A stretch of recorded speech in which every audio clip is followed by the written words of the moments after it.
Another useful tool in the optional tools of the laser configuration tab is the laser efficiency calculator. What is this tool?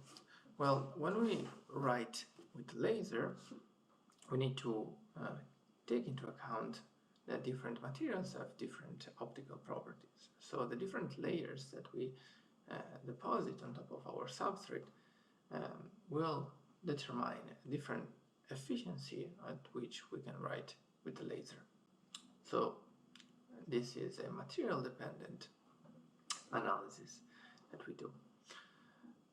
Of course, also the substrate itself will determine the final efficiency at which we're able to write with our stack.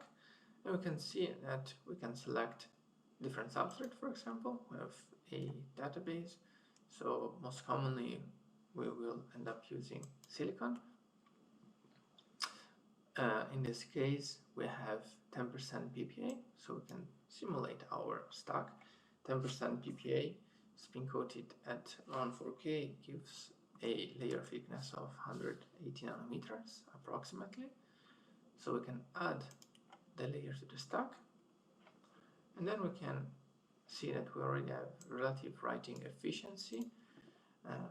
The maximum value for this specific software version is set at 2, and we can see the sort almost a sine wave function that determines the efficiency of the laser for different thickness of our layer. So for our specific stack, we can see that we're pretty well efficient for writing with the laser, because we're almost at the maximum value, which we can see here by the calculation is around 186 nanometers. So we're quite happy about it. This should allow us to write with a relatively low laser power, so more efficient writing, and can also be eventually faster. While if we want to add other layers, for example, we want to add another layer. Let's say we can simulate a BLO sample, so we have 200 nanometers of PMMA. We add the layer to the stack, and then we place on top 30 nanometers of PPA, and we add the layer to the stack. And in this case, we have a lower relative writing efficiency, and we can see for each layer of the stack what is the efficiency.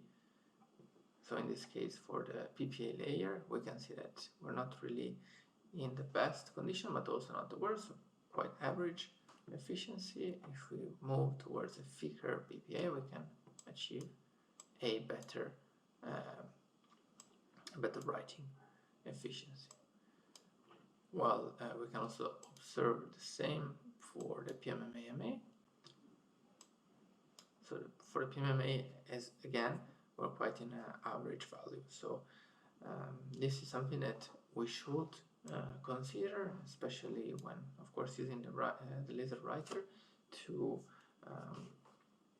perform pattern transfer, and when we design our stack, we want to have a acceptable efficiency, because if we're at the very bottom of the laser writing efficiency, we may also struggle to write with the laser because the efficiency is very, very low. So we may need extremely high power, and we may not achieve our desired patterns.